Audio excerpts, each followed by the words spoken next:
Snow fell over Riverside, Montana with the kind of relentless determination that made locals check their emergency supplies and wonder if the plows would run on Christmas.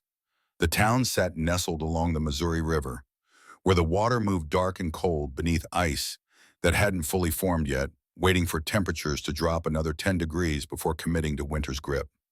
Population 8,000, give or take the families who had left after the lumber mill closed 5 years back, taking with it the economic backbone that had kept Riverside alive since the 1950s.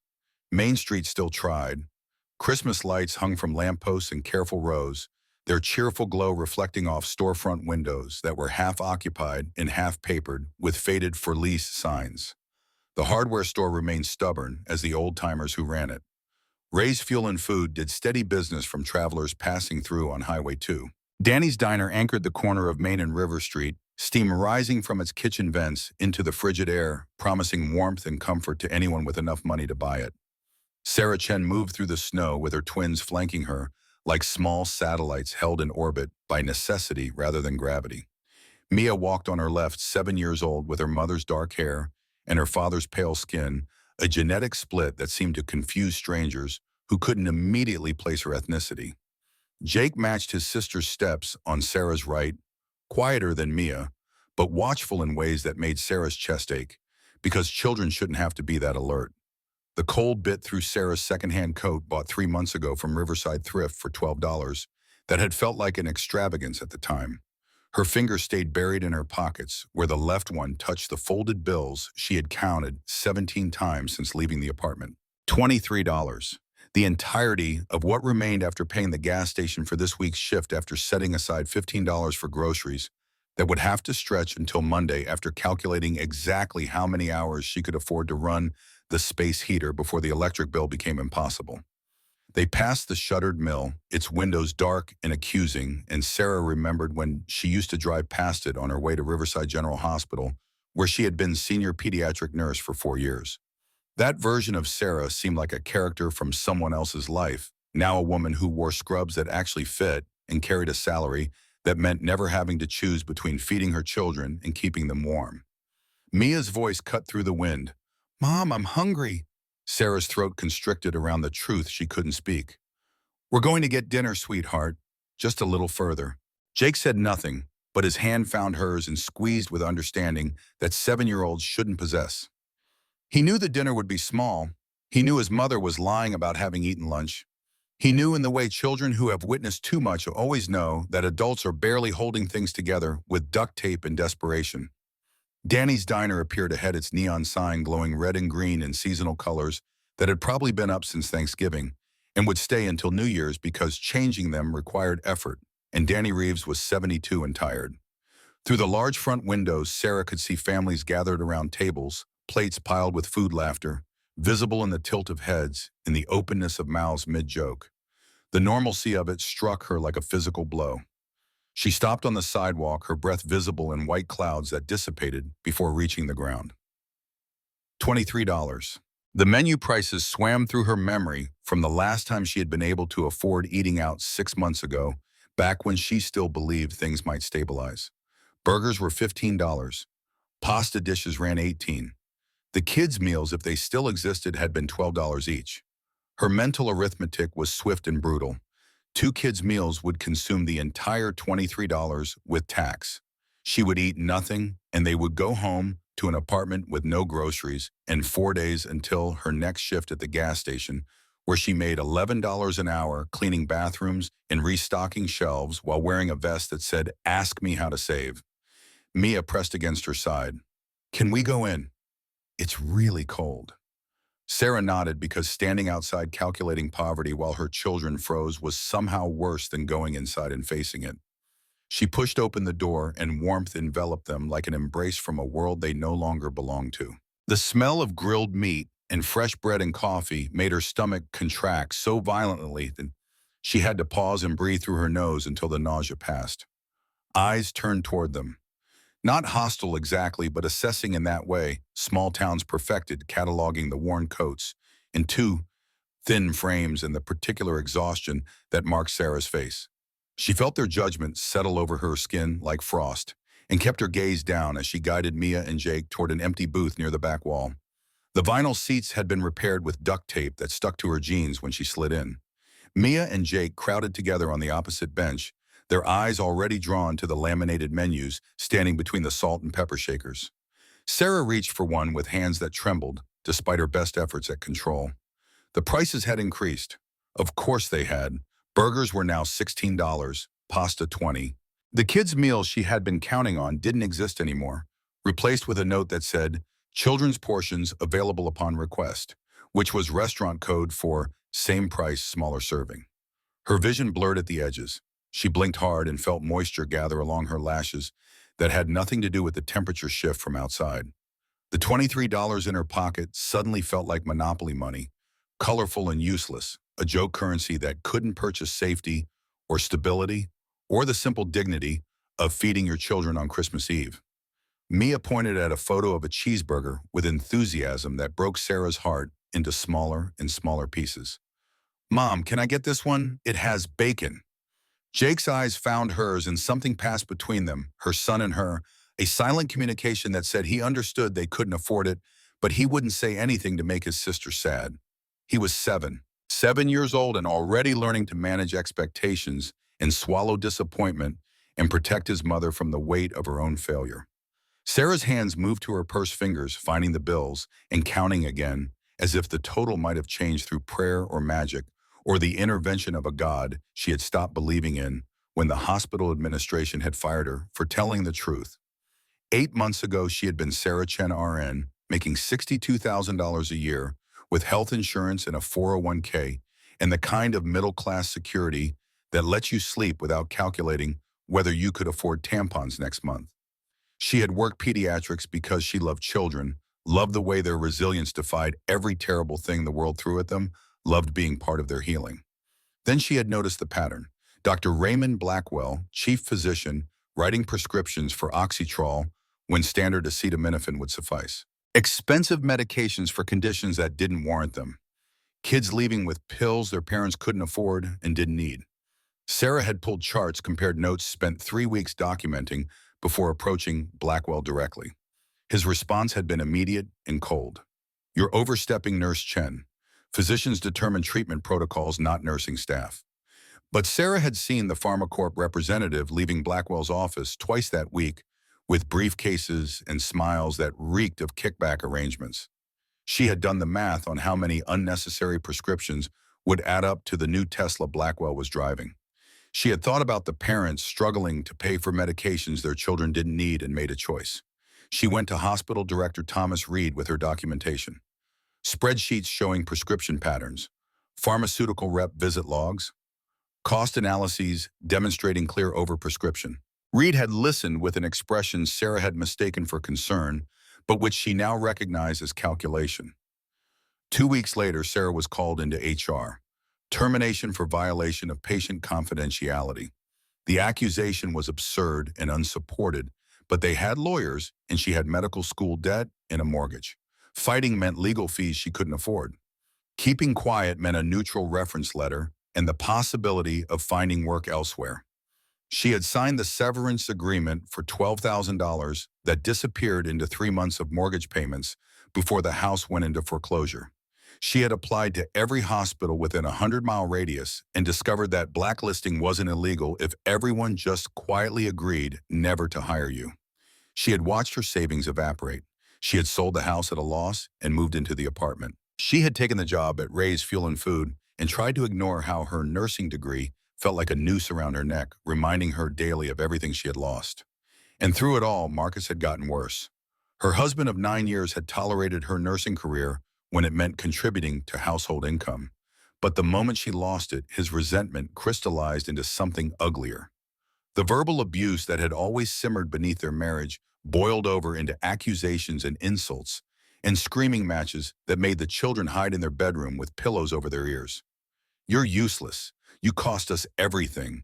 You and your stupid moral crusade. You think you're better than everyone else, but look at you now." The first time he shoved her into the kitchen counter hard enough to leave bruises, Sarah had told herself it was an accident. He was stressed. He didn't mean it. The second time his hand closed around her throat while Jake watched from the doorway. Frozen and terrified, Sarah had packed bags and left with the children while Marcus was at work. The divorce had been finalized 18 months ago. Full custody to Sarah with supervised visitation rights for Marcus every other weekend. He had shown up exactly 3 times in the 2 years since bearing gifts purchased at the last minute from whatever store was convenient, spending the mandated 2 hours with visible boredom before leaving with obvious relief. Now Sarah sat in Danny's diner on Christmas Eve with $23 and 2 hungry children and the crushing certainty that she had failed them in every way that mattered. A waitress approached 50-something with the efficient weariness of someone who had been working service jobs since Carter was president. She placed 3 plastic menus on the table without making eye contact. "I'll give you folks a minute to decide." She was already walking away before Sarah could respond. Mia studied the menu with the focused intensity of someone planning a military campaign, while Jake sat motionless, his eyes on the table. Sarah stared at the list of options and felt time slow to the point where each second became something she could count. Soup. $8 for a bowl that would be barely enough for 1 child, let alone 2. Bread came separately at $3. Tax would add another $1.10. That left $11 for groceries, and she needed milk and bread and peanut butter and anything to get them through the weekend. The calculation was simple and devastating. She could feed her children tonight, or she could feed them tomorrow. The choice between present hunger and future hunger, both guaranteed, neither avoidable. In the far corner of the diner, a group of men commanded attention through sheer physical presence alone. 5 of them built like they spent serious time in gyms or construction sites, tattoos visible on forearms despite the cold outside.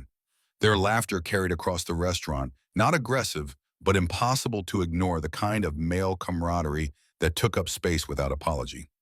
One of them looked different from his companions.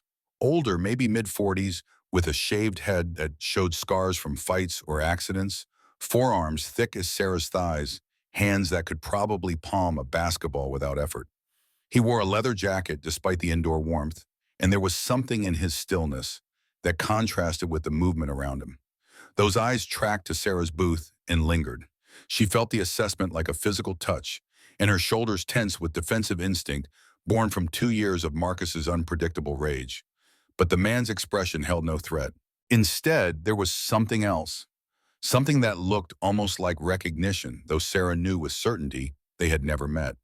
He watched as she opened her purse again, watched as her fingers counted bills that hadn't multiplied, watched as she bit her lower lip hard enough to leave marks and blinked rapidly against tears that threatened to fall. The waitress returned with pad and pen. "What can I get you folks?" Sarah's voice emerged smaller than she intended, carrying apology like a flavor. "We'll have 1 bowl of soup and 1 order of bread, please." Mia's head snapped up. "Just 1 soup. What are you getting, Mom?" The lie tasted like rust in an ash. "I ate earlier, sweetheart. I'm not very hungry. You two share, and then we'll have a nice dinner tomorrow." Jake's expression said he knew she was lying, but he wouldn't call her out. Mia looked between her brother and mother, her 7-year-old mind working to understand the math that didn't quite add up. "Are you sure you didn't eat breakfast either?" Sarah reached across the table and took Mia's hand, squeezing with false brightness. "I'm sure, baby. You just eat whatever you want." The waitress scribbled the order without comment and departed. Silence settled over their booth like snow accumulating in drifts, quiet and cold and impossible to clear. Sarah focused on her hands because looking at her children's faces would shatter whatever composure she had left. Across the diner, the large man stood. The movement drew attention because someone his size couldn't be subtle even if they tried. His companions glanced up in confusion as he walked away from their table. Without explanation, his footsteps heavy and deliberate against the worn linoleum. Sarah's chest tightened. He was walking toward them. She cataloged exits and calculated whether she could get the children out before he reached them, and hated herself for the automatic fear response that Marcus had branded into her nervous system.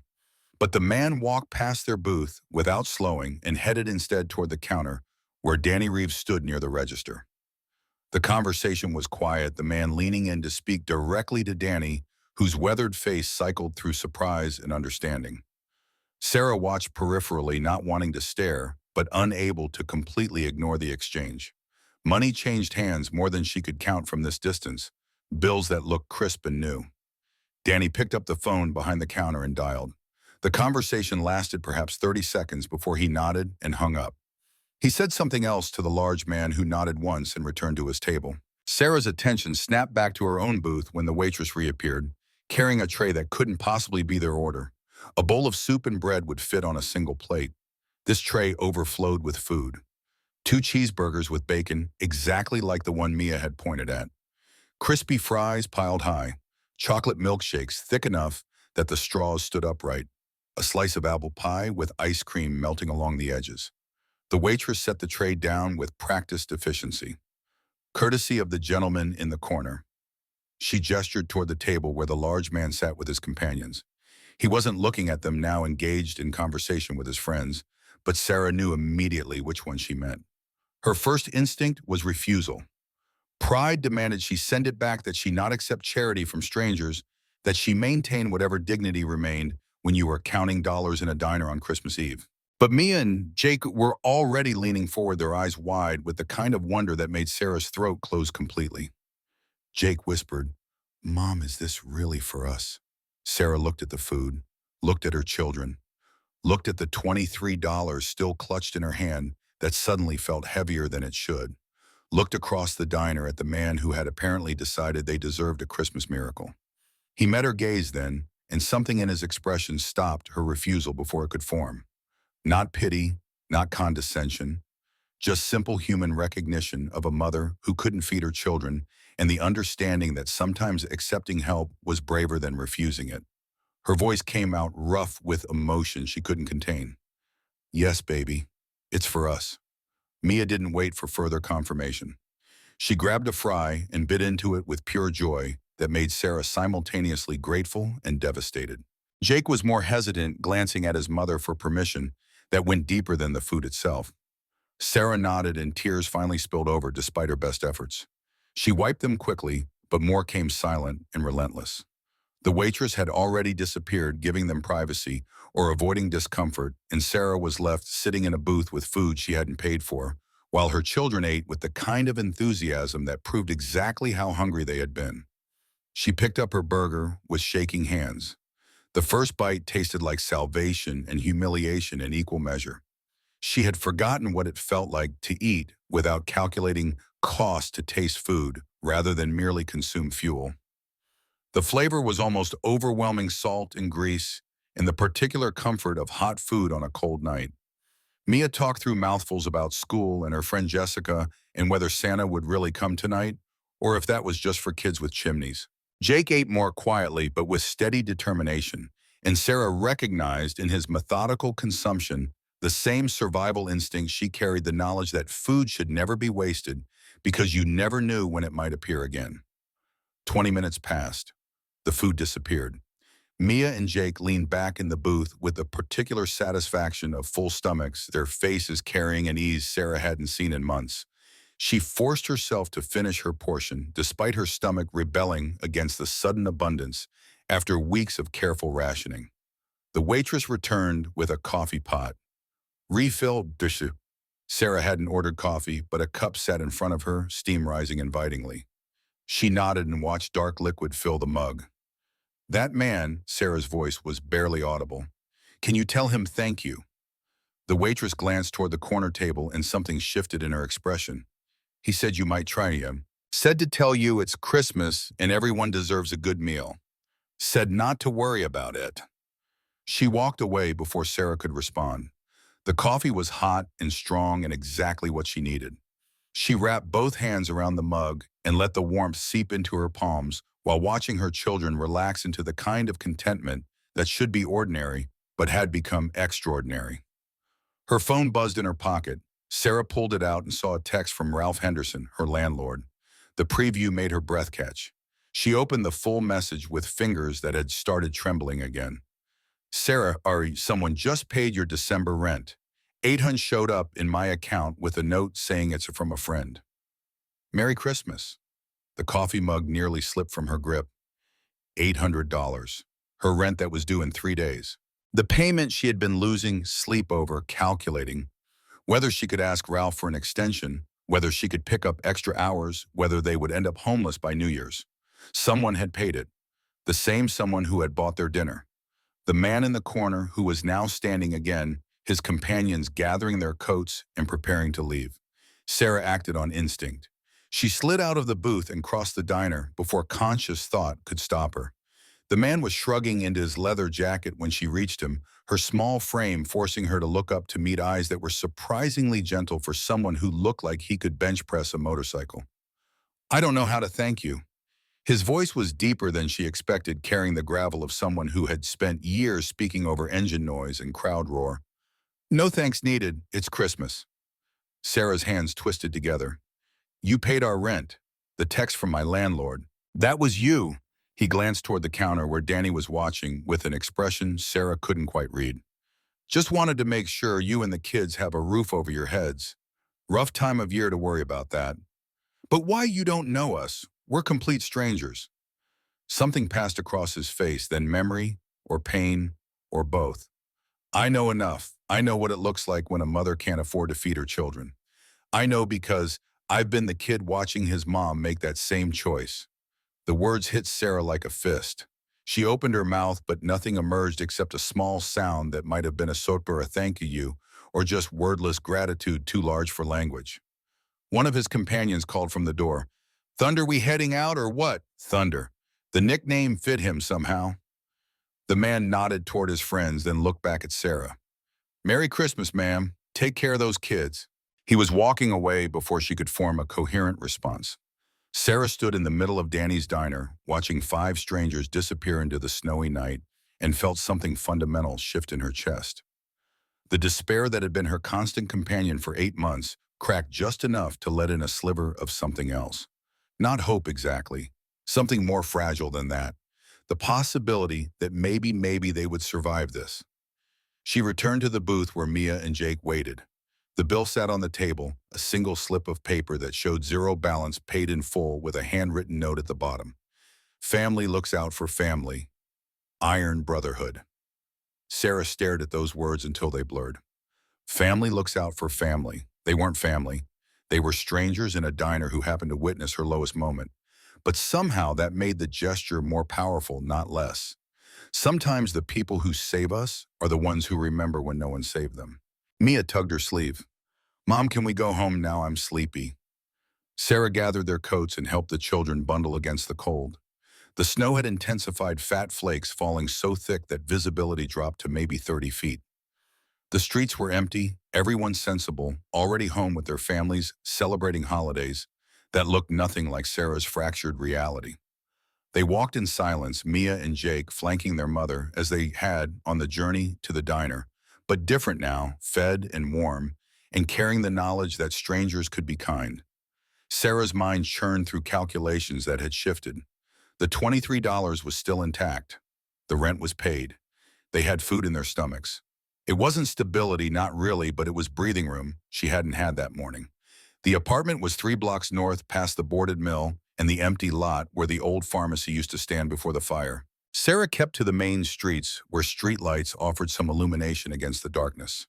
The cold bit through their coats but felt less hostile than it had an hour ago. They were crossing the intersection of River and 4th when shadows detached from the alley to their left. 4 men moving with purpose that made Sarah's entire body go rigid with recognition that this was wrong, this was danger, this was something she needed to run from immediately. But the men were already blocking their path, forming a semicircle that cut off retreat. The leader stepped forward, and Sarah's blood turned to ice water in her veins. She knew him. Vince Santos. He had gone to high school with Marcus, part of the crowd that thought rules were for other people and consequences were myths. Vince smiled without warmth. "Sarah Chen, Marcus sends his regards." Sarah's hand found Mia's and squeezed hard enough to hurt. Jake pressed against her other side, and she could feel him shaking. Her voice came out steady through sheer force of will. "I don't know what Marcus told you, but you need to leave us alone." Vince's smile widened. "See, that's the thing. Marcus doesn't want you alone. He wants his kids back. Said you've been poisoning them against him, keeping them from their father. Said if you won't be reasonable, we need to help you see sense." The other 3 men moved closer. Sarah's mind raced through options that didn't exist. She couldn't fight four grown men. She couldn't outrun them with two 7-year-olds. She had no weapon, no phone in hand to call 911, nothing except her body between these men and her children. Mia started crying high-pitched sobs of pure terror. Jake tried to pull free, some instinct telling him to run, but Sarah held tight because scattering would just make them easier targets. "We're going home. Move out of the way." Vince laughed. "You don't give orders anymore, Sarah. You lost that right when you walked out on your husband. Time to learn your place." He reached for Mia. Sarah reacted without thought, slapping his hand away and positioning herself directly in front of both children. Vince's expression darkened and his hand came up fist clenched, and Sarah braced for impact she couldn't avoid. The blow never landed. Instead, a massive hand appeared from behind Vince and caught his wrist mid-swing, stopping the punch with the kind of casual strength that said its owner could have crushed every bone if he wanted. Thunder's voice was calm, almost conversational. "You really don't want to finish that motion." Vince spun trying to jerk free and found himself staring up at 6'4" of solid muscle and absolute certainty. His three companions took involuntary steps backward. Four more men materialized from the direction of the diner, Thunder's companions arriving with a synchronized timing of people who had done this before. They didn't speak, didn't threaten, just stood there representing force that couldn't be challenged by four street thugs with more bravado than sense. Vince made the mistake of trying to swing at Thunder with his free hand. The larger man caught that wrist too, and Sarah watched the mechanics of what came next with clinical detachment. Thunder twisted, applying pressure to joints in sequence, and Vince went down hard onto the icy pavement, gasping. The fight, if it could be called that, lasted perhaps 15 seconds. One of Vince's companions rushed Thunder and got laid out with a single punch that echoed off the brick buildings. Another tried to flank Rex, the stocky wrestler from the diner, and found himself in a headlock that cut off his air until he tapped frantically for release. The fourth had apparently learned from his companion's mistakes and simply put his hands up in surrender. Sarah stood frozen, her arms around Mia and Jake, watching violence unfold with the particular horror of someone who had seen too much of it already. But this was different. This wasn't rage or cruelty. This was protection, delivered with surgical precision, just enough force to stop the threat and nothing more. Sirens wailed in the distance, growing closer. Thunder released Vince, who scrambled backward, cradling his wrist. "You broke my fucking arm." Thunder's expression suggested he had done no such thing, but was willing to remedy that oversight if needed. "You threatened children on Christmas Eve. You're lucky that's all you're walking away with." A Riverside police cruiser pulled up, lights painting the snow and alternating red and blue. Officer Rebecca Rodriguez emerged, 40-something, with the weathered competence of someone who had broken up too many fights in this dying town.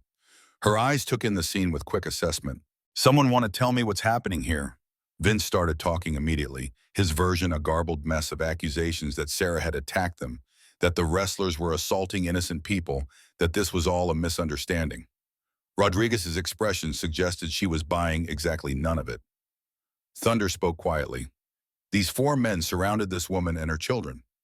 The leader," he gestured to Vince, "attempted to assault her. We intervened. That's the entirety of what happened."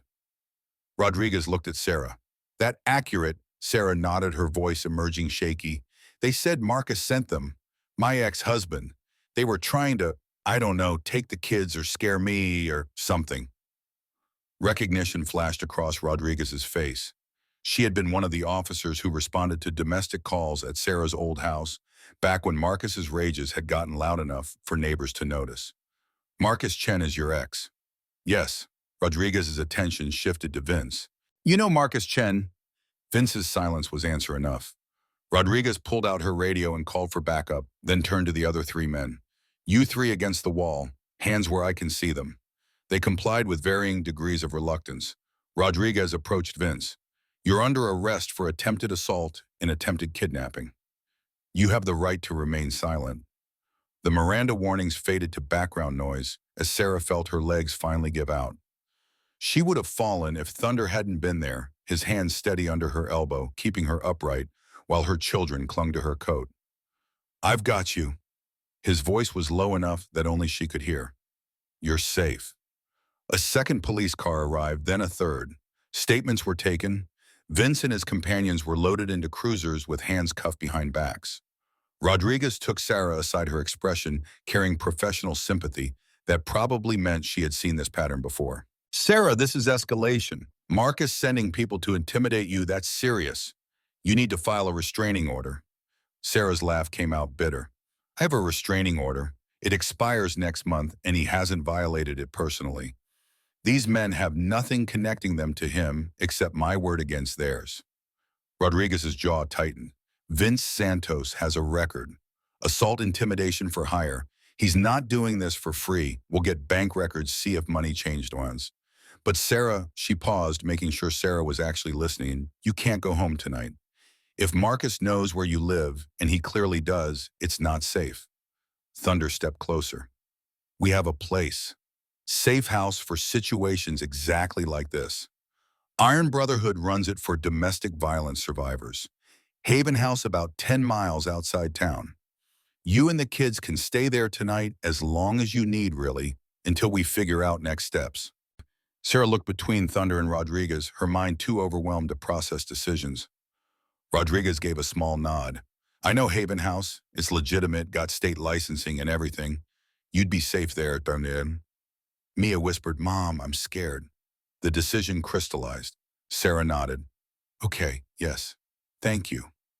One of Thunder's companions, the one they called Rex, pulled up in a large van with Iron Brotherhood painted on the side in elaborate script. Sarah and the children climbed in the interior, warm and smelling faintly of leather and motor oil. Thunder took the passenger seat while Rex drove, heading north out of Riverside toward darkness and snow and the uncertain sanctuary of strangers. Mia fell asleep against Sarah's shoulder within 5 minutes, exhausted by terror and the strange safety that followed. Jake stayed awake, watching Thunder with the particular intensity of a child trying to understand whether adults could be trusted or whether this was just another betrayal waiting to reveal itself. Thunder turned in his seat. My name's Jake Morrison. Everyone calls me Thunder because of my wrestling persona. Used to do MMA, now I'm on the professional circuit. These are my brothers from Iron Brotherhood. We're not a gang, before you ask. We're a charity organization that happens to be composed mostly of fighters and wrestlers. We run Haven House and a few other programs. Sarah found her voice. Why did you help us? At the diner, I mean. Before you knew about the attack. Thunder was quiet for a moment. My mom raised me alone after my dad died. Worked 3 jobs and still couldn't always make ends meet. One night when I was about 15, she took me to a diner with her last few dollars. Ordered soup for me, nothing for herself. When the bill came, she was short. The waitress humiliated her in front of everyone, made her wash dishes to pay the difference. He turned fully, his eyes meeting Sarah's in the darkness. I watched my mom cry while scrubbing pots, watched her dignity get stripped away because she was $3 short. I swore that night that if I ever had money, if I ever had power, I'd make sure no mother ever felt that shame again. So when I saw you counting money in that booth, when I saw you order 1 soup for 2 kids, I saw my mom, and I did what I wish someone had done for her 30 years ago. Sarah's throat was too tight to respond. She looked at this man who had no reason to care about her, who had intervened twice in one night to protect people he didn't know, and felt something break open inside her chest. Not hope still. Hope required too much energy, but gratitude that felt almost spiritual in its intensity. Haven House appeared through the snow, a converted motel with warm lights glowing from every window. The sign out front was professionally done, declaring it a licensed residential facility for families in crisis. Thunder helped them out of the van and into the lobby, where a woman in her 50s with kind eyes and efficient movements took over. I'm Diana, house manager. We've got a room ready for you and the children.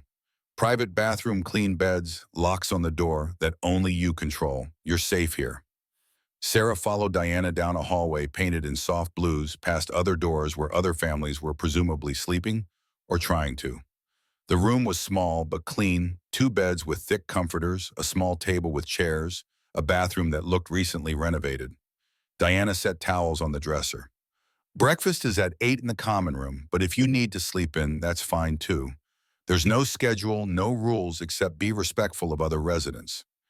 You can stay as long as you need. The Brotherhood covers all costs. She left, closing the door softly. Sarah stood in the center of the room with Mia and Jake pressed against her sides and finally let herself cry.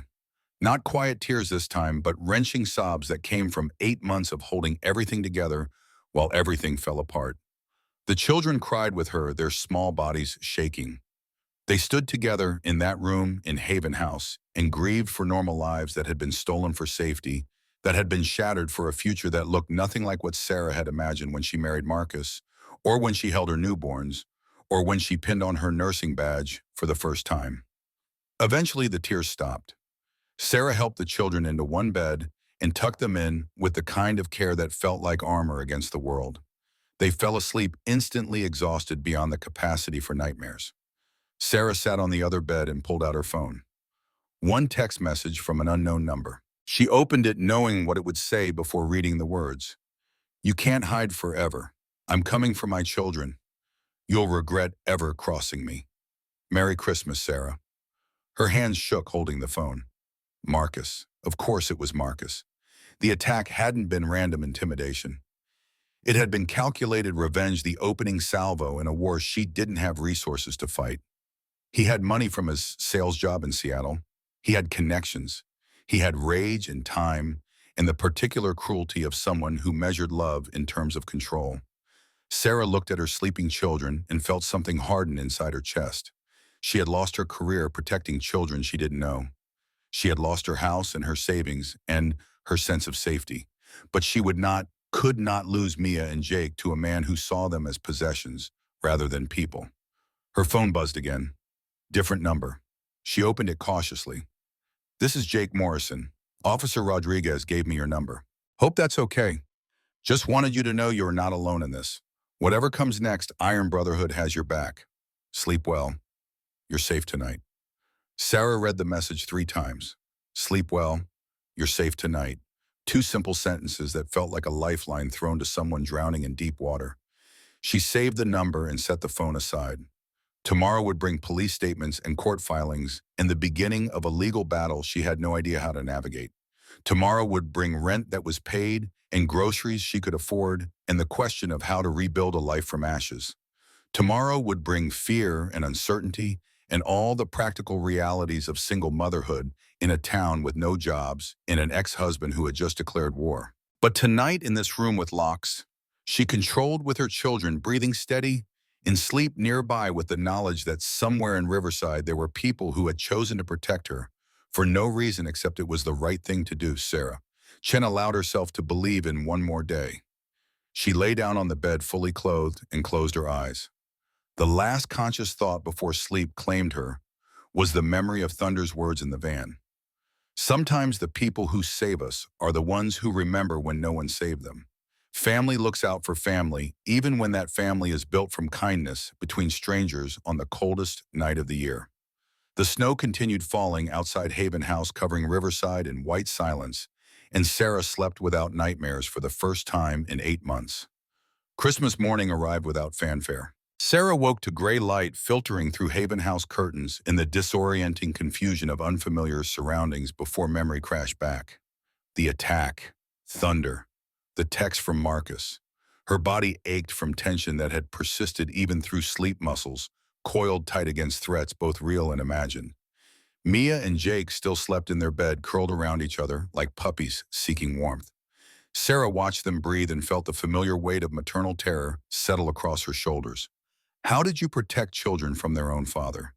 How did you explain to 7-year-olds that the man who should love them unconditionally had weaponized that relationship into a tool for hurting their mother? Voices drifted from somewhere deeper in the building, the sound of community stirring to life. Sarah checked her phone. 7:30. 17 missed calls from unknown numbers that were probably Marcus using burner phones or friends' cells. She deleted them without listening to voicemails that would only contain variations of the same threats. One new text from Officer Rodriguez. "Vince Santos released on bail this morning. 5,000 bond, posted by anonymous third party. Stay where you are, I'll be in touch." Anonymous third party. Marcus, obviously. Throwing money at problems had always been his preferred solution, buying his way out of consequences while ensuring Sarah drowned under theirs. Sarah's hands clenched around the phone hard enough that the case creaked. A soft knock preceded Diana's voice. "Sarah, you awake? There's someone here to see you." Sarah pulled on her coat and slipped into the hallway where Diana stood with Thunder and another man Sarah didn't recognize. This second man was younger, maybe late 40s, with salt and pepper hair, and the particular watchfulness of law enforcement that never fully retired even after leaving the job. Thunder gestured to his companion. This is Leo Brandt, retired Riverside PD, now works as private investigator.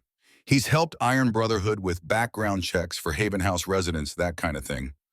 I asked him to look into what happened last night. Leo's handshake was firm without being aggressive.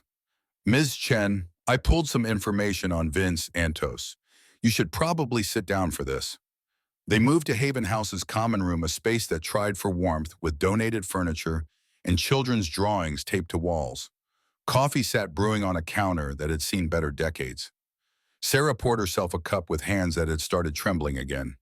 Leo pulled out a tablet and swiped through screens with practiced efficiency.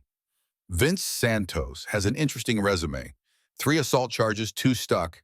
Intimidation for hire, though that one got pled down to disturbing the peace. He's done time, 18 months total, across 2 stretches. But here's what's relevant to you. His bank account shows a deposit of $2,000 on December 22nd, 2 days before the attack. Sarah's coffee cup stopped halfway to her lips. From Marcus. Leo's expression suggested he had expected this conclusion. The deposit was cash through ATM, so no direct link. But the timing aligns. And I did some digging into Marcus Chen's financials.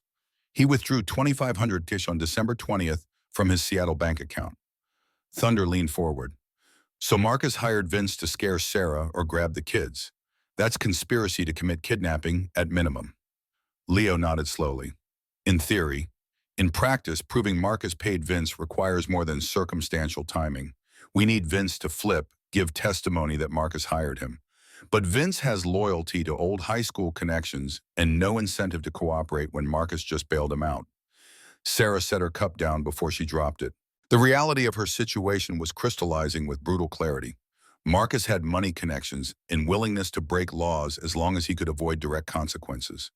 She had $23, a paid month's rent, and strangers who were kind but not obligated to keep protecting her. Her voice came out flat with despair she couldn't mask. He's going to take them, my children. I have no job, no permanent housing, no way to fight him legally. He'll file for custody modification, and I'll lose them because the system doesn't care about who's a better parent, just who has more resources. Diana sat beside Sarah, her presence steady. Except you're not alone in this. That's what Haven House is for. That's what Iron Brotherhood does. We help women fight back when abusive men try to use the system as another weapon. Thunder pulled out his phone and made a call that someone answered on the second ring. His end of the conversation was brief. Patricia Jake Morrison. Yeah, Merry Christmas to you too. Listen, we've got a situation. Custody case, domestic violence history, ex-husband escalating. Can you come to Haven House today? A pause. I know it's Christmas. I wouldn't ask if it wasn't urgent. Another pause. Thanks. See you in an hour. He pocketed the phone and met Sarah's eyes. Patricia Lynn, family law attorney, specializes in DV cases. She volunteers with our organization because she survived her own abusive marriage. She's good, Sarah. Really good. Sarah wanted to believe him, but hope felt dangerous, a luxury she couldn't afford when disappointment had become her default state. I can't pay an attorney. I can barely pay for groceries. Diana's response was matter of fact. Iron Brotherhood has a legal fund for exactly this situation. Patricia works pro bono for our residents. The Brotherhood covers filing fees and court costs. The generosity should have brought relief. Instead, Sarah felt the weight of debt, accumulating obligations she could never repay to people she barely knew. Her independence had been stripped away piece by piece over the past 8 months, until even accepting help felt like another failure. Thunder seemed to read her expression. It's not charity, it's investment. We invest in mothers who are trying to protect their kids from dangerous men. Someday when you're stable and secure, maybe you help the next woman who needs it. That's how this works. Mia appeared in the doorway, rubbing sleep from her eyes. Mom, where are we? Sarah crossed to her daughter and knelt down. We're somewhere safe, baby. Remember the nice people from the diner? They have this place where families can stay when they need help. Jake shuffled out behind his sister, his expression wary.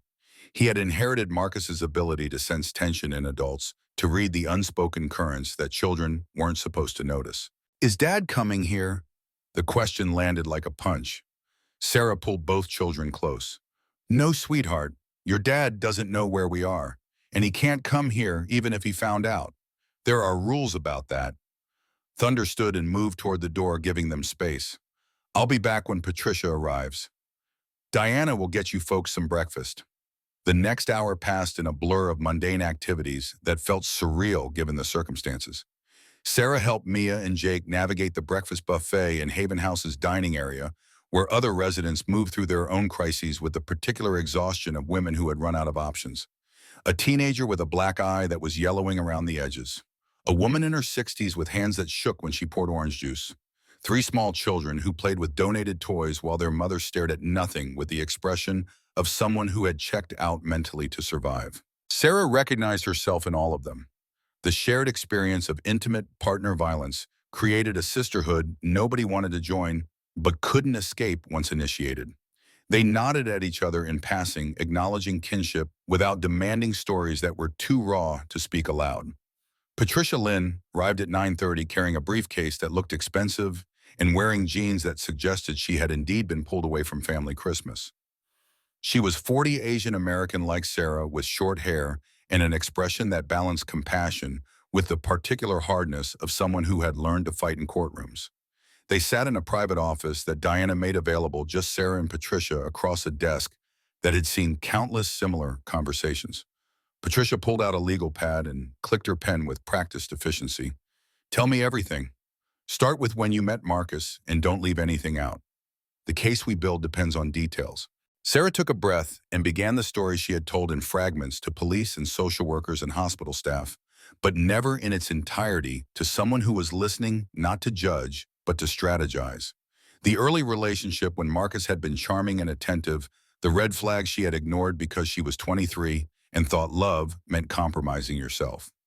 The marriage at 24 stable for the first few years while they both worked and built what looked like a normal life.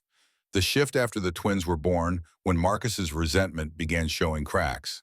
His anger when Sarah got promoted to senior nurse while his sales career plateaued. The verbal abuse that started small, casual put-downs about her appearance or intelligence and escalated into screaming matches that made neighbors complain. Patricia took notes without interrupting. Sarah described the first physical incident, Marcus shoving her into the kitchen counter during an argument about money. The bruises that lasted 2 weeks. The second time when his hand closed around her throat and Jake witnessed it from the doorway. The final straw when he threw her against the wall hard enough to crack plaster and she knew staying meant dying. I left that night, took the kids to my mom's house in Billings until I could get the restraining order, filed for divorce with a lawyer I couldn't afford, got full custody because Marcus's lawyer was overworked public defender who barely showed up to hearings. Patricia's pen moved steadily. And the supervised visitation, how's that been going? Sarah's laugh was bitter. He's shown up 3 times in 2 years, brings expensive gifts the kids don't need, and spends the whole 2 hours on his phone. The last visit was 8 months ago. He's never asked to modify the arrangement until now. Patricia underlined something in her notes. So sudden interest in custody after years of absence. That plays well for us. What changed? Why is he escalating now? Sarah had been asking herself the same question. I don't know, maybe he met someone new and wants to seem like involved father. Maybe he found out I'm struggling and sees opportunity to hurt me. With Marcus, it's always about control. He doesn't want the kids because he loves them. He wants them because I have them. Patricia set her pen down and met Sarah's eyes directly. I'm going to be honest with you. Custody cases are brutal even with clear evidence of abuse. Courts still default to children need both parents unless there's immediate physical danger. Marcus has money-stable employment, nice apartment in Seattle. You have, from a legal standpoint, instability. You lost your nursing career. You're living in a domestic violence shelter. You work part-time at a gas station. Each word was a nail driven into Sarah's chest. So I'm going to lose them. Patricia's response was immediate and fierce. I didn't say that. I said the case is hard, but here's what we do. We build your stability fast. We document every instance of Marcus's absence and abuse. We get testimony from witnesses. We make you look like what you are, a mother who lost everything protecting her children and is now rebuilding. That narrative matters. She flipped to a new page. First employment. Diana mentioned you're a nurse. Sarah's throat tightened. I was. I got blacklisted after reporting a doctor for taking pharma kickbacks. No hospital within 200 miles will hire me. Patricia made a note. What about clinics, private practices? I've applied everywhere. Nobody calls back. Patricia pulled out her phone and scrolled through contacts. I know someone. Dr. Helen Torres runs Riverside Family Clinic. She's married to Bull, one of Thunder's brothers from Iron Brotherhood. Let me make a call. The conversation lasted 5 minutes. Patricia's side was professional and persuasive, explaining Sarah's qualifications and the circumstances of her firing without making it sound like excuse or liability. She hung up and smiled. Dr. Torres needs a medical assistant. It's not nursing, but it's clinical work, full-time $18 an hour with benefits after 90 days. She wants to interview you tomorrow morning at 9. Sarah felt something crack open in her chest. She'll really hire me, even with the blacklist. Patricia's smile held satisfaction. Dr. Torres was also a whistleblower once. Hospital tried to silence her reporting of unsafe practices. She fought back and won, but remembers what it cost. She said, and I quote, I need people with integrity, not people who toe the line. Interview is a formality. Job's yours if you want it. $18 an hour. 40 hours a week. That was nearly $3,000 a month before taxes. Actual income that could pay rent and groceries and maybe eventually rebuild savings. Sarah's hands shook with the magnitude of this unexpected mercy. Patricia continued without pausing. Second housing. You can't stay at Haven House permanently. It's short-term crisis intervention. But Iron Brotherhood owns a small apartment building and investment property. 2-bedroom unit available $600 a month, which is below market, but you'd be actual tenant with real lease. Thunder said he'd co-sign. Sarah's throat went tight. Why would he do that? Co-signing makes him liable if I can't pay. Patricia's expression suggested she had heard this question before. Because the Brotherhood's entire mission is giving women the tools to escape abusive relationships. Housing and employment are those tools. Thunder co-signs for Haven House residents all the time. He's never been stuck with someone's rent yet because when women have stability, they use it. The pieces were falling into place with speed that felt almost suspicious. Job, housing, income. The building blocks of respectability that courts weighed when determining custody. It was too convenient, too perfectly aligned with what Patricia had said Sarah needed. Patricia seemed to read her hesitation. I know it feels orchestrated. That's because it is. The Brotherhood has done this enough times to have the system down.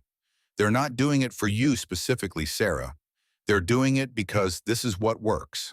Stable housing plus steady employment plus legal representation equals winning custody cases. So we give you those things fast before Marcus can file. Sarah's voice came out small. What if he's already filed? Patricia's expression went grim. Then we're playing defense instead of offense. But either way, we build your case. Third priority is childcare. Mia and Jake need somewhere safe while you work. Haven House has daycare program, $150 a week subsidized by the Brotherhood. That gets them into structured environment with other kids, shows court you're providing stability. She checked her notes. Fourth, we need evidence. I want medical records from when Marcus assaulted you, police reports from domestic calls, witness statements from neighbors or family, anything that documents pattern of violence. Sarah nodded. I have medical records from the ER visit after he threw me into the wall. Fractured rib bruising, sprained wrist. Doctor asked if I wanted to file police report, but I said no because I was scared Marcus would get worse. Patricia's jaw tightened. That's common. Abusers isolate victims until reporting feels more dangerous than enduring. But we use those records now. What about witnesses? Sarah thought back to the old house in Riverside where she and Marcus had lived before the divorce. Mrs. Chen next door called police twice. I don't know if she'd testify, though. She's elderly and Marcus can be intimidating. Patricia made a note. Leo can talk to her, see if she's willing. Sometimes witnesses feel safer once they know there's protection. What about Marcus's current situation? He have a girlfriend, new wife. Sarah shook her head. I don't know. We don't communicate except through lawyers, and he hasn't exercised his visitation rights, so I haven't had reason to ask. Patricia smiled with the particular satisfaction of someone who enjoyed investigative work. Leo can look into that too. Sometimes abusers have patterns. If Marcus has a new partner, there might be history there. Domestic calls, restraining orders, anything that shows he hasn't changed. A knock interrupted them. Thunder appeared in the doorway with Diana. His expression was carefully neutral, but tension radiated from his frame. We have a problem. Marcus just filed emergency petition for custody modification. Courthouse clerk is friend of Diana's. She gave us heads up. Hearing is scheduled for January 15th. 3 weeks. Sarah's world tilted. 3 weeks. That was barely enough time to start the job with Dr. Torres, let alone establish the stability Patricia claimed they needed.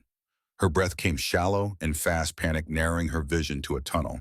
Patricia's voice cut through the fog. Sarah, look at me. This is actually good news. Sarah's laugh bordered on hysterical. How is this good news? Patricia stood and began pacing her mind, clearly working through legal strategy. Because Marcus filed emergency petition, which means he has to prove imminent danger to children in your care. That's high bar. He'll claim you're unstable, unemployed, living in shelter. We counter with job offer, apartment lease, childcare arrangement. We show his petition is retaliation, not legitimate concern. Thunder added. And we have the attack from last night. Leo's digging into whether we can prove Marcus hired Vince. If we can connect those dots, Marcus's petition looks like part of harassment campaign. Sarah wanted to believe them, but fear had locked around her lungs. What are his grounds? What's he claiming? Patricia pulled out her phone and opened an email. Diana's friend sent the filing. Let me read the relevant parts. Her eyes scanned the screen. He claims you're unemployed and unable to provide for basic needs. That children are living in dangerous environment associated with, she paused, violent criminal organization, by which he means Iron Brotherhood. That you're mentally unstable based on your termination from Riverside General. And that children expressed desire to live with him during a last supervised visit. The last claim made Sarah's blood run cold. That's a lie. The kids were terrified during his last visit. Jake cried and asked to go home. Patricia's expression turned predatory. Then we get the social worker's report. Supervised visits are documented. If Jake showed distress, that's in the file. Marcus just handed us ammunition by lying to the court. She checked her watch. Okay, here's what happens now. Sarah, you interview with Dr. Torres tomorrow. You start work immediately. Thunder, you get Sarah into that apartment by end of week. Leo, you dig into Marcus's background, especially the last 2 years. I want financial records, employment status, any relationships, any hint of continued violence. Diana, I need the social worker's reports from Marcus's supervised visits, all of them. She turned back to Sarah. And you document everything, every text Marcus sends, every call, every contact. We build a timeline showing escalation and harassment. By the time we walk into that courtroom, we show Judge a mother who's actively stabilizing her life versus a father who's been absent for 2 years and is now using courts as weapon. The group dispersed to their assignments, leaving Sarah alone with Patricia. The attorney sat back down and her expression softened. I know you're terrified. That's normal. Custody battles are designed to be terrifying, especially for abuse survivors. But Sarah, I've been doing this for 15 years. I've won cases that looked unwinnable. You have something Marcus doesn't. Sarah's voice was hollow. What's that? Patricia's smile was genuine. You actually love your children. That comes through in how you talk about them, how you parent them, how you've sacrificed everything to protect them. Marcus loves control. That's different, and judges can tell the difference. We just have to make sure the evidence supports what we both know is true. Sarah wanted to feel reassured, but 3 weeks felt impossible. 3 weeks to transform from desperate to stable, from victim to victor, from broken to whole. She thought about Mia and Jake sleeping peacefully for the first time in months and found a core of determination she hadn't known still existed. Tell me what to do. I'll do whatever it takes. Patricia nodded with satisfaction. First thing tomorrow, you nail that interview with Dr. Torres. Show her the competent professional you were before Riverside General destroyed your career. Then you move into that apartment and you make it a home. You enroll the kids in Haven House daycare, and you establish routine. You do everything right, and you document all of it because when we stand in front of Judge Rodriguez in 3 weeks, you're going to look like exactly what you are, a mother who refused to break. The next 2 days moved with momentum that felt surreal. Sarah interviewed with Dr. Helen Torres on December 26th and found herself across a desk from a woman in her 50s with kind eyes and zero tolerance for bullshit. The clinic was small, serving Riverside's uninsured and underinsured population, and Torres ran it with efficiency born from decades of navigating bureaucracy. The doctor reviewed Sarah's resume with careful attention. Riverside General's loss is my gain. I know why they fired you. Raymond Blackwell is my ex-husband. I've been trying to expose his corruption for 5 years, but he's protected by hospital board. The fact that you had courage to report him tells me everything about your character. Sarah's hands twisted in her lap. I lost everything because of that report. Torres' expression held steel, wrapped in compassion. You lost everything because Raymond Blackwell is vindictive and the system protects men like him.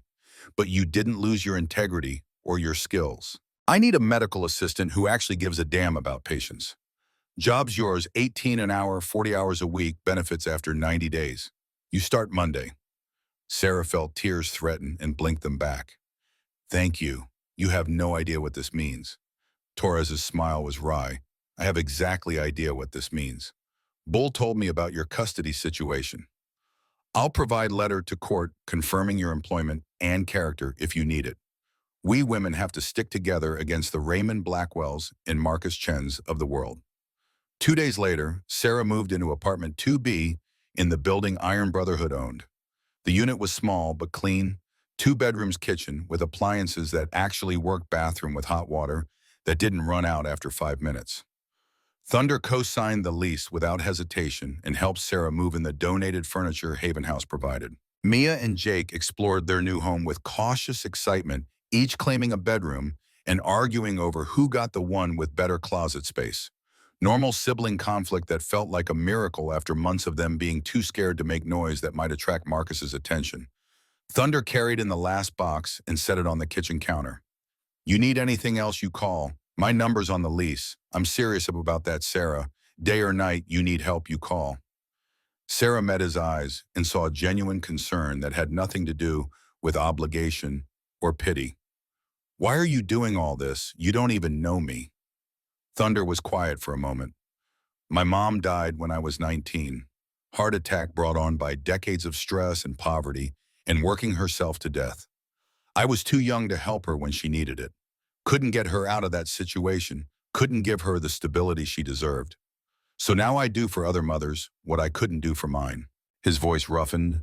And if I'm being honest, helping you and your kids, it feels like maybe her struggles meant something, like maybe all that pain can turn into something good if I choose to make it so.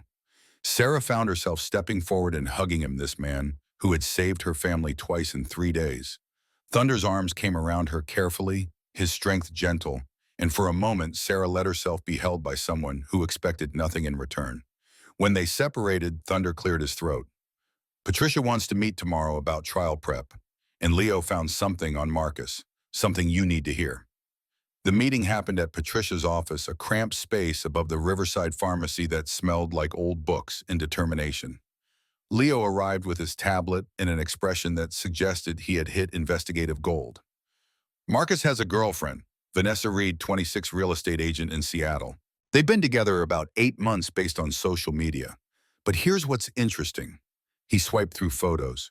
I talked to Vanessa's neighbors, posed as insurance investigator doing routine check. Mrs. Kim in the apartment next door says she hears them fighting. Says last month she saw bruises on Vanessa's arm. Patricia leaned forward. Did she report it? Leo shook his head. No, but I pulled building security footage. December 10th argument in the parking lot. Marcus grabs Vanessa's arm hard enough that she flinches, then shoves her toward her car. All on camera. Sarah's stomach turned. Marcus hadn't changed at all. He had just found a new victim to abuse while pretending to care about his children. Patricia's expression turned calculating. If Vanessa testifies about Marcus's violence that destroys his petition, he can't claim to provide safe environment if he's actively abusing his current partner. Leo, can you approach her? Leo's hesitation was visible. That's delicate. If she's scared of Marcus' cold approach from PI might make her run. She'd have to be willing to testify against boyfriend, who's probably controlling her finances and movements. Thunder spoke quietly. What if Sarah approached her woman-to-woman survivor to survivor? Sometimes that connection matters more than evidence. Sarah felt ice water in her veins. You want me to convince Marcus's girlfriend to betray him? That's dangerous. If he finds out, Patricia's voice was gentle but firm. Sarah, I know it's scary, but Vanessa might be exactly where you were 3 years ago. Trapped with a violent man, isolated, probably being told his anger is her fault. You could save her life, and she could save your case. The request sat heavy in the room. Sarah thought about the woman she used to be, terrified and alone, convinced that leaving would be worse than staying. She thought about who she might have become if someone had shown her there was a way out. Her voice emerged stronger than expected. How do I contact her? Leo pulled up information on his tablet.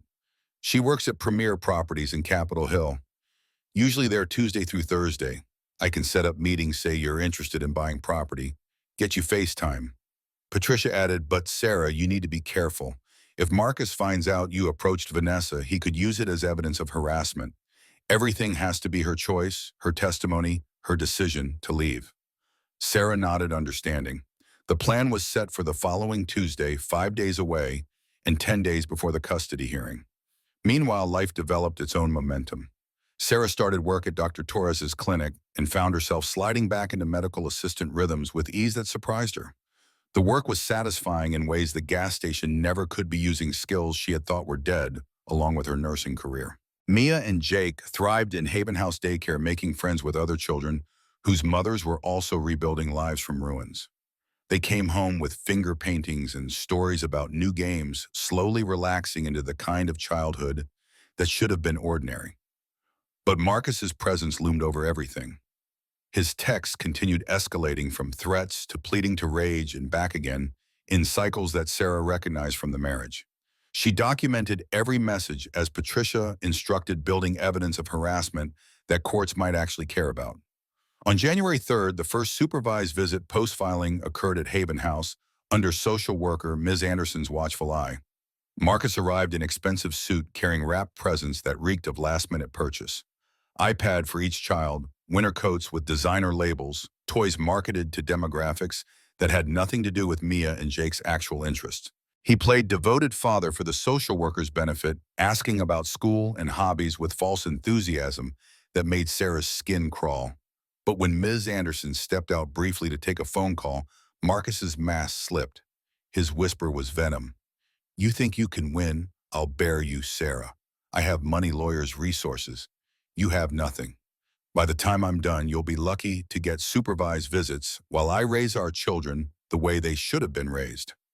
Jake started crying high-pitched sobs that brought Ms. Anderson rushing back. Mia pressed against Sarah's side, trembling. The social worker took in the scene with clinical assessment. Mr. Chen, I think we should end the visit early. The children are clearly distressed. Marcus's expression cycled through rage before settling on false concern. I don't understand. We were having such a nice time, but Mittens. Anderson was already ushering Mia and Jake out, her professional demeanor suggesting she had seen this pattern before. After Marcus left, she pulled Sarah aside. I'll be documenting Jake's reaction in the early termination in my report. Off the record, this doesn't look good for Mr. Chen. Children don't have anxiety attacks around parents they feel safe with.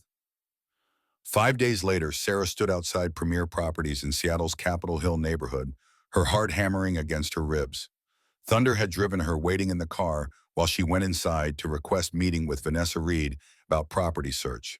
Vanessa was exactly as Leo's photos had shown, young, pretty, with careful makeup that didn't quite hide the shadows under her eyes.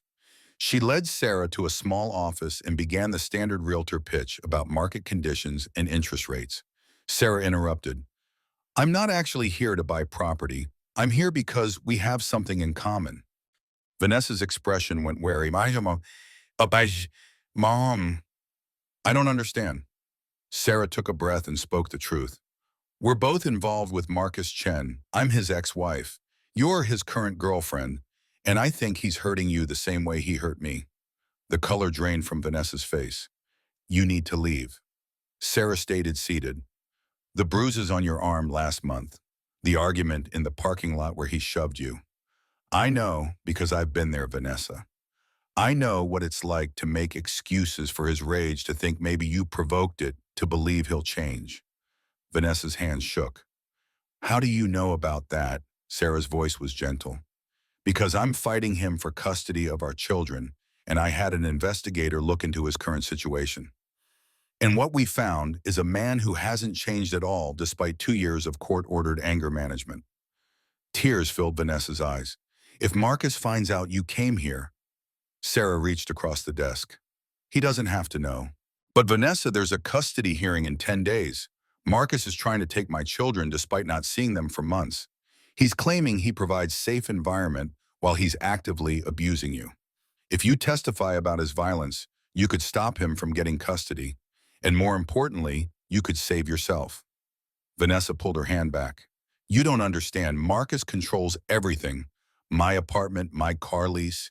He got me this job through connections. If I testify against him, I lose everything. The parallel to Sarah's own situation was devastating. I understand better than you think. 3 years ago, I was where you are now. Trapped, isolated, convinced leaving would destroy me. But Vanessa staying will destroy you worse. Marcus doesn't get better. He gets more dangerous. Vanessa stood abruptly. You need to go. If someone sees us talking, if Marcus finds out— Sarah stood too, but pulled out a card Patricia had given her. This is a family lawyer who specializes in domestic violence cases. She can help you get restraining order, help you leave safely. And this— she pulled out a second card— is the director of Haven House, a shelter for abuse survivors.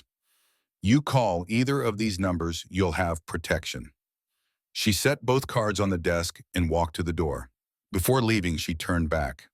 I'm not asking you to save my custody case. I'm asking you to save your own life. Whatever you decide, please be careful. Marcus is dangerous, and he's escalating. The drive back to Riverside was silent. Thunder didn't ask what happened, and Sarah didn't volunteer. She felt dirty, manipulative, like she had used Vanessa's pain as a tool for her own case. But she also felt grimly certain that Vanessa needed to hear truth nobody else was apparently willing to speak. 3 days later, Sarah's phone rang with unknown number. She answered cautiously. Vanessa's voice was barely audible. Is this Sarah Chen? Sarah's pulse accelerated. Yes, Vanessa. A pause filled with breathing and fear. I need to talk to you. Can we meet somewhere Marcus won't find us? They met at a coffee shop in Bend, an hour south of Riverside Neutral Territory, where neither woman would be recognized. Vanessa arrived wearing long sleeves despite the heated interior, her hands shaking around her latte. Sarah waited for her to speak first. When Vanessa finally did, her voice carried the particular exhaustion of someone who had stopped lying to themselves. He's getting worse. Ever since he filed for custody, he's obsessed. Goes on rants about how you poisoned his children against him, how you're stealing his life. 2 nights ago, he threw a glass at the wall next to my head because I asked if we could talk about his anger.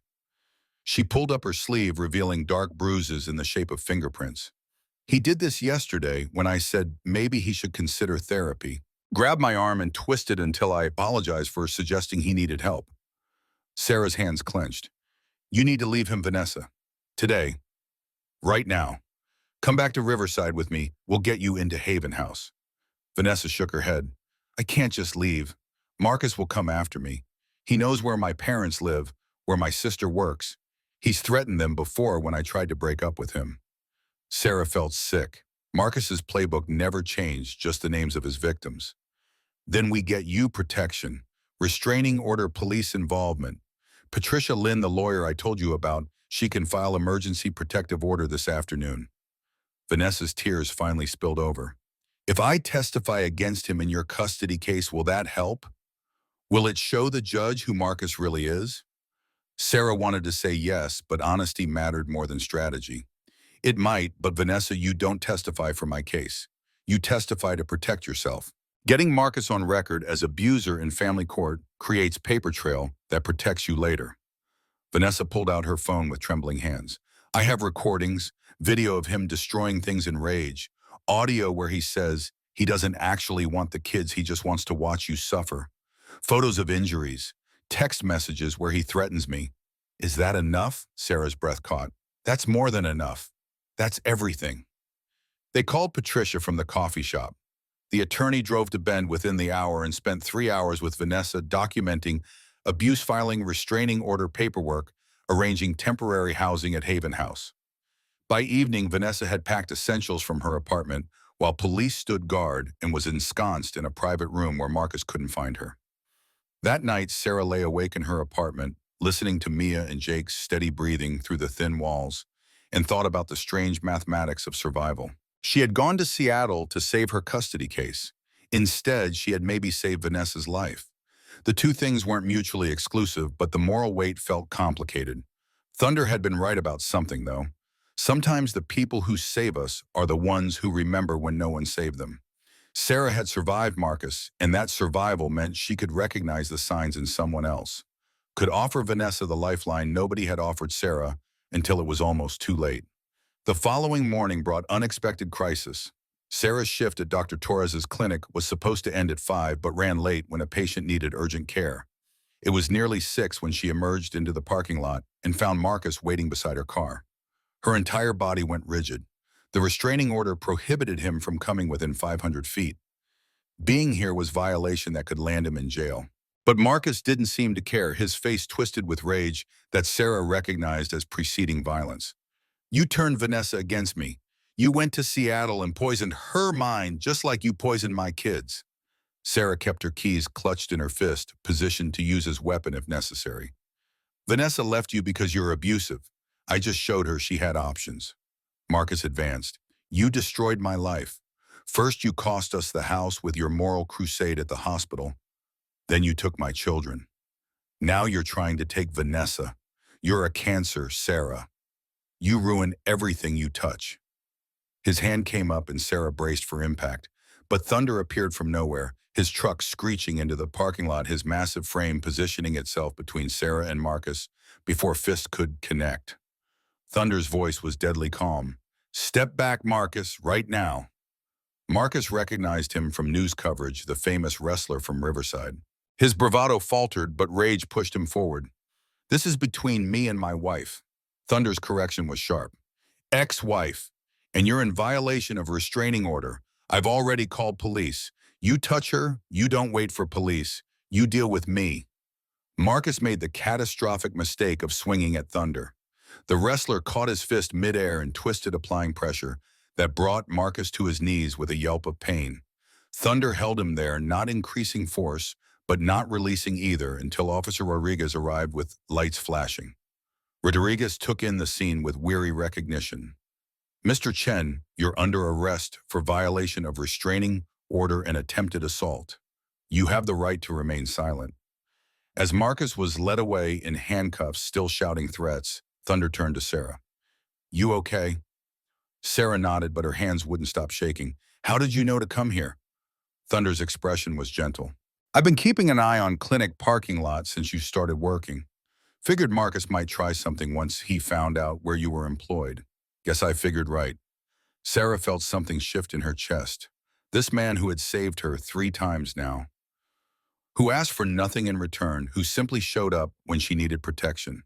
She stepped forward and kissed him, brief and chaste, but full of gratitude, and something else she wasn't ready to name. Thunder went still, surprised.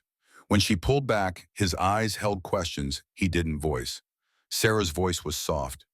Thank you for everything, for seeing us, for not walking away. Thunder's smile was genuine and warm. I'm not going anywhere, Sarah. Whatever comes next, you're not alone. The custody hearing was 6 days away. Marcus was in jail on violation charges. Vanessa was safe at Haven House preparing to testify. Sarah had employment, housing stability. The pieces were falling into place, but the outcome remained uncertain. That night, Sarah sat at her small kitchen table with Mia and Jake doing homework beside her and thought about the strange journey from that booth at Danny's Diner to this moment. She had been broken, then convinced she had nothing left to give. But somewhere between Thunder's intervention and Patricia's strategy and Vanessa's courage, Sarah had found strength she didn't know remained. Tomorrow they would finalize trial preparation. Patricia would review testimony, Leo would present evidence, and Sarah would stand in front of Judge Rodriguez and fight for her children with every weapon they had assembled. She looked at Mia, bent over math homework, at Jake, carefully coloring inside the lines of a history worksheet, and made a promise. Whatever it took, whatever the cost, she would not let Marcus take them. The bravest thing wasn't fighting back. It was standing up when you were terrified. And Sarah Chen had never been more terrified or more ready to fight than she was in this moment, with everything on the line. January 15th arrived with the particular crispness that made Montana winters feel like they were testing human endurance. Sarah, dressed in the only professional outfit she owned, a navy blue suit Patricia had helped her select from Riverside Thrift, and stood in front of the bathroom mirror, practicing the statement she would deliver to Judge Rodriguez. Her hands shook no matter how many times she rehearsed. Mia and Jake sat on the couch in their apartment, watching cartoons with Diana from Haven House, who had volunteered to stay with them during the hearing. Both children had been quieter than usual all week, sensing the weight of what was coming, even if they didn't fully understand the mechanics. Jake walked to his mother and wrapped his arms around her waist. "Are you going to bring us home tonight?" The question destroyed her. Sarah knelt down and held his face between her palms. "I'm going to fight with everything I have to make sure we stay together. The judge is going to ask questions, and I'm going to tell her the truth. That's all I can do, baby." Mia joined the embrace, her small voice muffled against Sarah's shoulder. "What if Dad says bad things about you?" Sarah pulled both children closer. "Then the judge will listen to both sides and make the fairest decision she can. But I need you to know something. No matter what happens in that courtroom, I love you both more than anything in this world. That will never change." Thunder's truck pulled up outside at exactly 7:30. Patricia rode in the passenger seat, her briefcase full of documentation they had spent 2 weeks assembling. Leo followed in his own vehicle with evidence files that could sink Marcus if the judge allowed them into testimony. The drive to the courthouse took 12 minutes through streets that were just beginning to wake. Sarah watched Riverside slide past and thought about how much had changed in 3 weeks. She had gone from desperate to determined, from isolated to supported by community that owed her nothing but gave her everything. The Riverside County Courthouse was an old brick building that had witnessed decades of families torn apart and occasionally stitched back together. Sarah climbed the steps between Patricia and Thunder, flanked by a protection that felt both necessary and surreal. Inside the hallway outside Family Courtroom, B-20 Iron Brotherhood members stood in suits that looked uncomfortable on frames built for leather and denim. They had come to fill the gallery to represent the community Sarah had found, to show Judge Rodriguez that this mother was not alone. Marcus arrived with his attorney Henry Walsh, a man in his 50s who radiated expensive competence. Marcus looked polished in charcoal suit and silk tie, playing the role of successful businessman concerned for his children's welfare. But when his eyes found Sarah, the mask slipped for just a moment and she saw the rage underneath. Walsh approached Patricia with professional courtesy that barely masked contempt. "Counselor Lynn, I'm hoping we can resolve this without trial. My client is willing to offer joint custody with alternating weeks." Patricia's response was ice-wrapped in silk. "Your client hasn't exercised his existing visitation rights in 8 months. He sent hired muscle to attack my client on Christmas Eve. He violated restraining order and is currently out on bail. We're not negotiating. We're going to trial." Walsh's jaw tightened, but he said nothing more. The bailiff opened the courtroom doors and they filed inside to a space that smelled like old wood and institutionalized disappointment. Judge Margaret Rodriguez took the bench at precisely 8 o'clock, her expression suggesting she had reviewed the case files thoroughly and was prepared for what would likely be a difficult morning. Her voice carried authority that demanded attention. "We're here for emergency custody modification petition filed by Marcus Chen regarding minor children, Mia and Jake Chen. Mr. Walsh, you filed the petition. You may present your case." Walsh stood with practiced smoothness. "Your Honor, my client has grave concerns about the welfare of his children. Ms. Chen lost her nursing career due to professional misconduct. She is currently employed part-time, making barely enough to cover rent. The children are living in housing subsidized by a motorcycle club with known criminal associations. Ms. Chen has moved the children 4 times in 3 months, creating instability that is harmful to their development." Sarah's hands clenched in her lap. Patricia had warned her that Walsh would paint the worst possible picture, twisting facts into weapons. But hearing her life reduced to ammunition in a legal battle still felt like being flayed alive. Walsh continued. Mr. Chen, by contrast, has stable employment, making $95,000 annually. He owns a 3-bedroom condominium in an excellent Seattle school district. He has completed court-ordered anger management and therapy. He is prepared to provide the children with the stability their mother cannot. He called Marcus to the stand. Sarah watched her ex-husband swear to tell the truth and felt bile rise in her throat. Marcus's testimony was carefully rehearsed, hitting every note Walsh had presumably coached. He spoke about loving his children, about wanting to be more involved in their lives, about concerns for their safety in Riverside. Patricia's cross-examination was surgical. Mr. Chen, you have supervised visitation rights every other weekend. How many times have you exercised those rights in the past year? Marcus shifted. I've been busy with work commitments. It's a 4-hour drive each way. Patricia pulled out documentation. According to social services records, you visited 3 times in 23, once in February, once in May, once in September. That's 3 visits out of 26 possible weekends. Does that sound like a father desperate to be in his children's lives? Marcus's composure cracked slightly. Sarah made it difficult. She wouldn't return my calls, wouldn't coordinate schedules. Patricia produced call logs. Your phone records show 0 attempted calls to Ms. Chen in 2023. Would you like to revise your testimony? Walsh objected, but the damage was done. Marcus's credibility was already bleeding. Patricia pressed further. Mr. Chen, on December 24th of last year, were you in Riverside? Marcus's eyes narrowed. No, I was in Seattle. Patricia's smile was predatory. Then how do you explain a cash withdrawal of $2,500 from your Seattle bank account on December 20th? And how do you explain that 4 days later, Vince Santos, your high school friend, attacked Ms. Chen and the children in Riverside after receiving a $2,000 cash deposit? Walsh was on his feet. Objection, counsel is implying connection without evidence. Judge Rodriguez's expression had shifted. I'll allow the question. Mr. Chen, did you pay Vince Santos to intimidate your ex-wife? Marcus's face went red. No, I don't know anything about that. Vince is an old friend, but I haven't spoken to him in years. Patricia produced bank records and phone logs. Your Honor, these documents show Mr. Chen withdrew cash on December 20th. Mr. Santos deposited identical amount on December 22nd. And phone records show 3 calls from Mr. Chen's number to Mr. Santos's number on December 19th. The courtroom went silent. Marcus looked at Walsh with panic that suggested this evidence was news to him. Walsh's professional mask cracked for the first time. Judge Rodriguez's voice was steel. Mr. Chen, I'm going to ask you one more time. Did you hire someone to threaten your ex-wife and children? Marcus stood abruptly. This is bullshit. Sarah is twisting everything. She's been doing this since we were married, making me look like the bad guy when all I want is my kids. The bailiff moved toward him, but Marcus was already spiraling. She cost me everything, my house, my family, my reputation. She gets to play victim while I'm the one who's been abandoned. Judge Rodriguez's gavel came down hard. Mr. Chen, sit down and control yourself, or I will hold you in contempt. But Marcus had lost the thread completely, his rage overtaking whatever strategic thinking Walsh had instilled.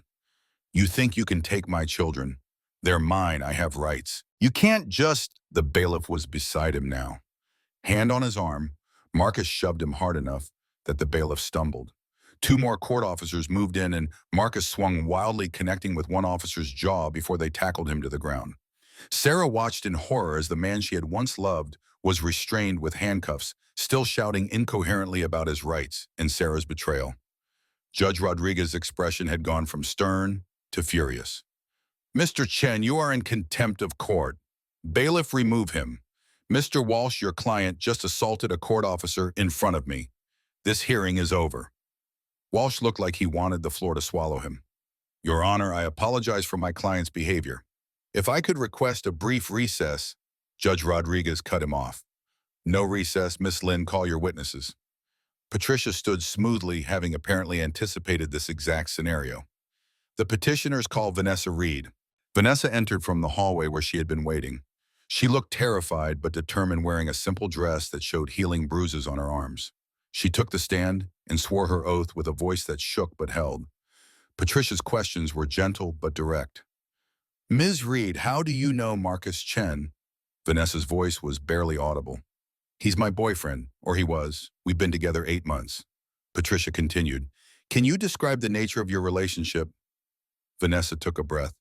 "It started well. He was charming, attentive. But after a few months, he became controlling. Wanted to know where I was all the time, who I talked to. Got angry if I didn't respond to his texts immediately." Patricia pulled up photos on the courtroom monitor. "Ms. Reed, can you identify what we're seeing in these images?" Vanessa's eyes filled with tears. "Those are bruises Marcus gave me. That one on my arm is from when he grabbed me during an argument. The one on my ribs is from when he shoved me into a counter." Patricia let that sit. "Did Mr. Chen ever discuss his children with you?" Vanessa nodded. "He talked about them sometimes, but it was always in the context of Sarah, how she'd poisoned them against him, how she'd ruined his life. He said he was filing for custody, but when I asked if he missed the kids, he said—" She paused, clearly remembering exact words. "He said he didn't care about having them. He just wanted Sarah to suffer." Patricia produced her phone. "Ms. Reed, is this your voice in this recording?" Vanessa listened to audio that filled the courtroom. Marcus's voice distorted slightly, but recognizable, ranting about Sarah. "I'll get those kids just to watch her squirm. She thinks she won by leaving me. I'll show her what winning actually looks like. I'll take everything from her the way she took everything from me." Vanessa confirmed. "That's from 3 weeks ago. I recorded it because I was scared. He was getting more violent, and I thought I might need evidence." Walsh's cross-examination was brief and ineffective. He tried to suggest Vanessa was lying to help Sarah's case, but the recordings and photos were irrefutable. When Vanessa stepped down, Patricia called Ms. Anderson, the social worker. Anderson's testimony was clinical and damning. During Mr. Chen's last supervised visit on January 3rd, one of the children, Jake, began crying when Mr. Chen whispered something to Ms. Chen. The visit was terminated early due to the child's distress. In my professional opinion, the children showed fear responses consistent with exposure to volatile parenting. Patricia rested her case. Judge Rodriguez called a 15-minute recess. Sarah sat in the hallway surrounded by Iron Brotherhood members who had witnessed Marcus's meltdown with grim satisfaction. Thunder sat beside her, his presence steady. "You did good in there. Stayed calm while he fell apart. That matters." Sarah's hands wouldn't stop shaking. What if she still gives him custody? What if the judge thinks I'm too unstable despite everything? Thunder's certainty was absolute. "She won't. I've seen enough custody cases to know." Marcus just showed the judge exactly who he is. No way she gives him unsupervised access after that. When they returned to the courtroom, Judge Rodriguez's expression was set. "I've reviewed all evidence and testimony. This is my ruling." Sarah's heart hammered so hard she could hear it in her ears. Judge Rodriguez continued, "Mr. Chen's petition for custody modification is denied. Full custody remains with Ms. Sarah Chen. Mr. Chen's visitation rights are modified to supervised visits only 2 hours every other week pending completion of anger management therapy and psychological evaluation." Sarah felt Thunder's hand find hers and squeeze, but the judge wasn't finished. "Furthermore, I am issuing a restraining order requiring Mr.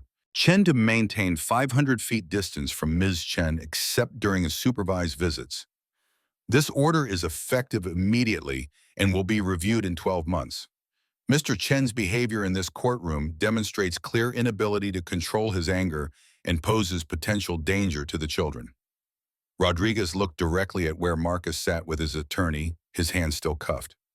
"Mr. Chen, you are also being charged with contempt of court and assault on a court officer. Those are separate criminal charges. But as to this custody matter, you have shown me exactly why your children need protection from you. This hearing is adjourned." The gavel fell. Sarah sat frozen for a moment, unable to process that it was over, that she had won, that Mia and Jake were still hers. Then Patricia was pulling her into a hug, and Thunder was grinning, and the Iron Brotherhood members were filing out to wait in the hallway, giving her space to breathe. Marcus was led away by court officers still protesting, his voice echoing down the marble hallways about injustice and bias and appeals he would file. Walsh looked exhausted and defeated, gathering his papers with the particular weariness of a lawyer who had just watched his case implode. Outside the courthouse, Sarah called Diana and asked to speak to Mia and Jake. When her children's voices came through the phone, bright with questions about when she would be home, Sarah's tears finally came. "I'm coming home right now, babies. We're staying together. You're safe." The weeks that followed developed their own momentum.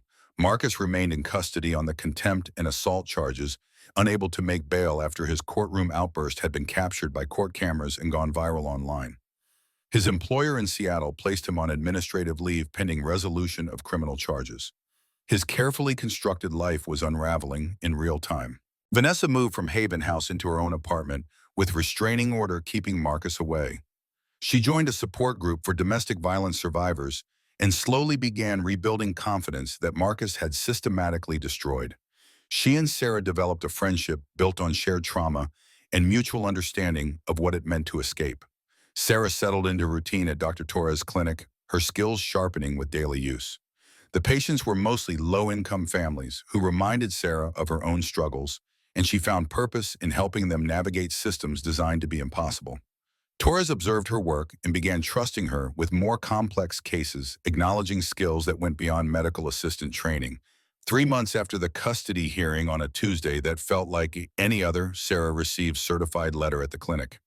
The return address was Riverside General Hospital. Her hands shook opening it, expecting some final cruelty from the institution that had destroyed her career. Instead, she found something unexpected. The letter began with formal language about investigations and findings. PharmaCorp's relationship with Dr. Raymond Blackwell had been exposed by federal investigators following anonymous tip. Blackwell and hospital director Thomas Reed had been terminated.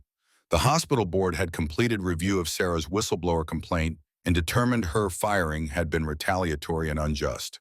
The hospital was offering reinstatement, senior pediatric nurse position, $65,000 annually with full benefits and back pay for the 20 months since her termination. Public apology, letter of recommendation for any future employment, and a settlement offer of $50,000 for wrongful termination to be paid immediately upon signing release. Sarah read the letter 3 times, unable to process what it meant. Vindication, restoration, everything she had lost being handed back with interest. But sitting in the clinic where she had found new purpose surrounded by patients who needed her, the choice wasn't as simple as it should have been.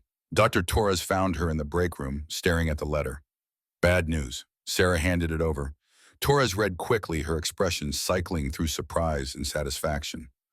"Raymond finally got what he deserved. And you got justice. That's wonderful, Sarah." But her voice held question rather than congratulation. Sarah met her eyes. "I don't know if I want to go back. The hospital took everything from me. Even if they're offering restoration, the trust is gone." Torres sat down across from her. "Then don't go back. Stay here.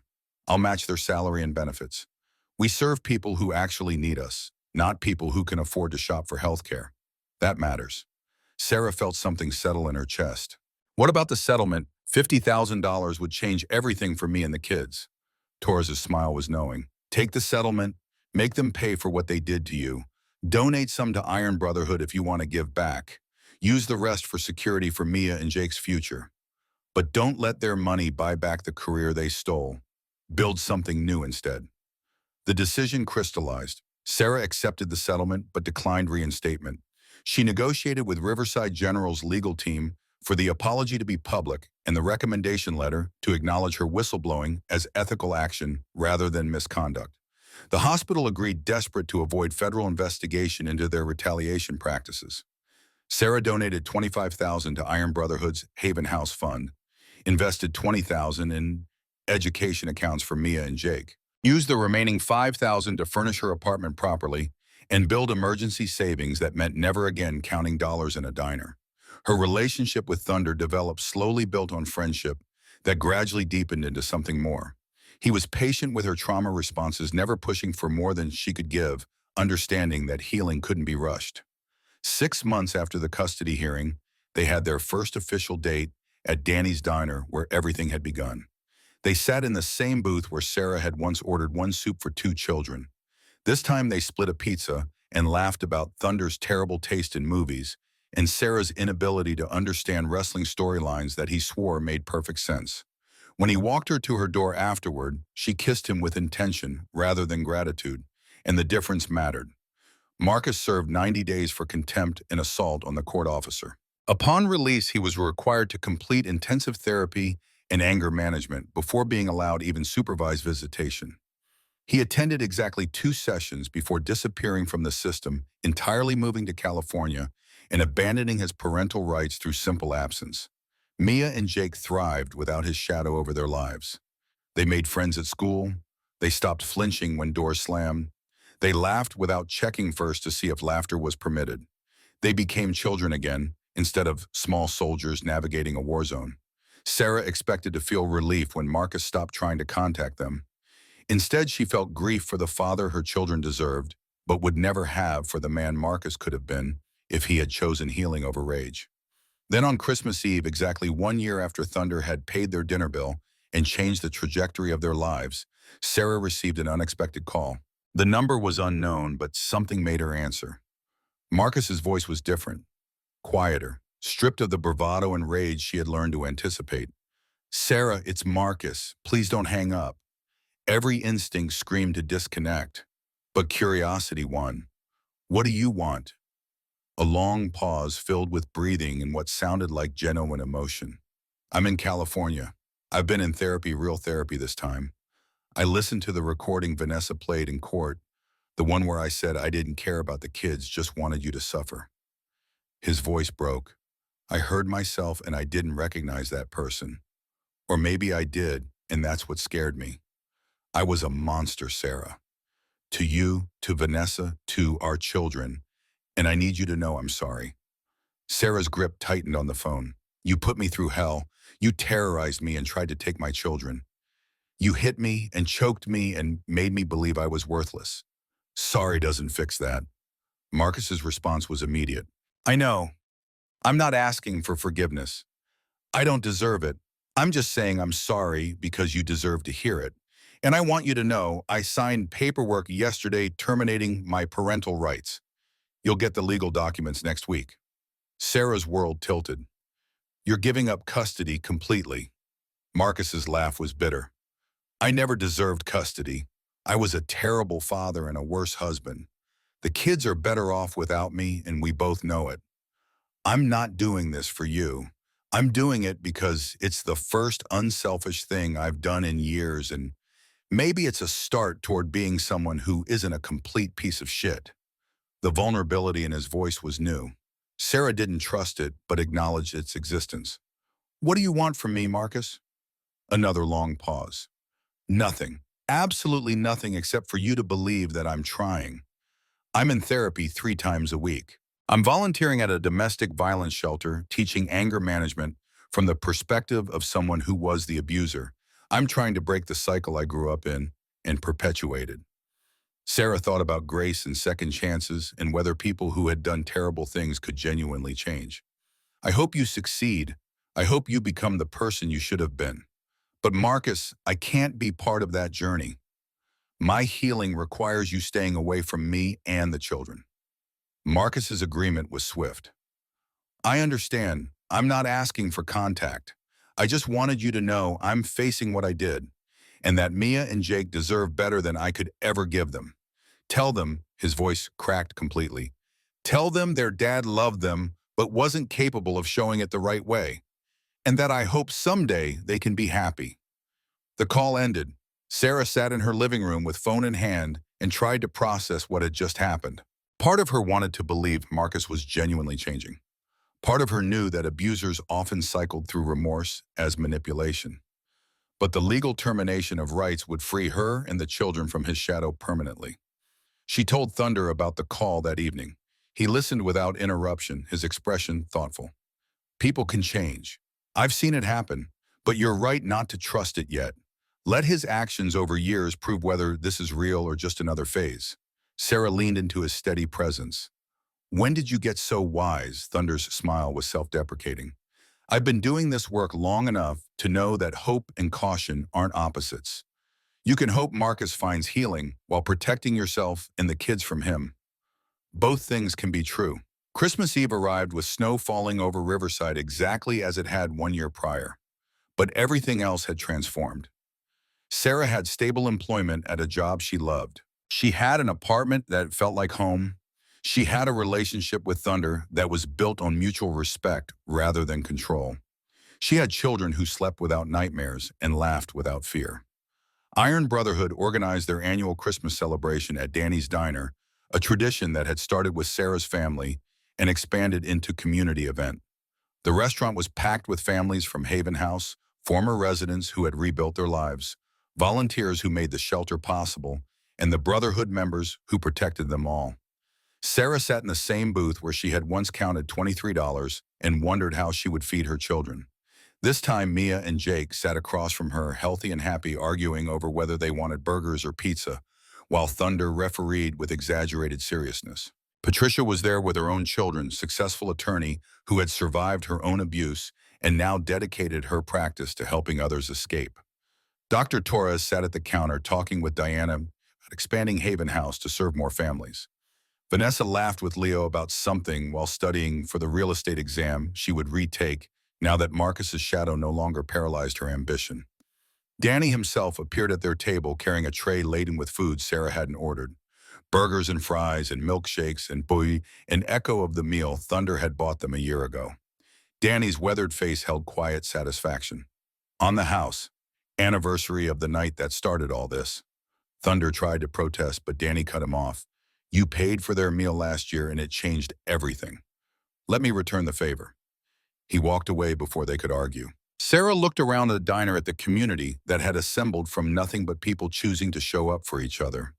She thought about the journey from desperation to stability, from isolation to belonging, from broken to rebuilding. Mia tugged her sleeve. Mom, can we tell everyone about the surprise? Sarah smiled and nodded. She stood and tapped her glass with a spoon until the diner quieted. All eyes turned to her and she felt nerves flutter before steadying herself with Thunder's encouraging nod.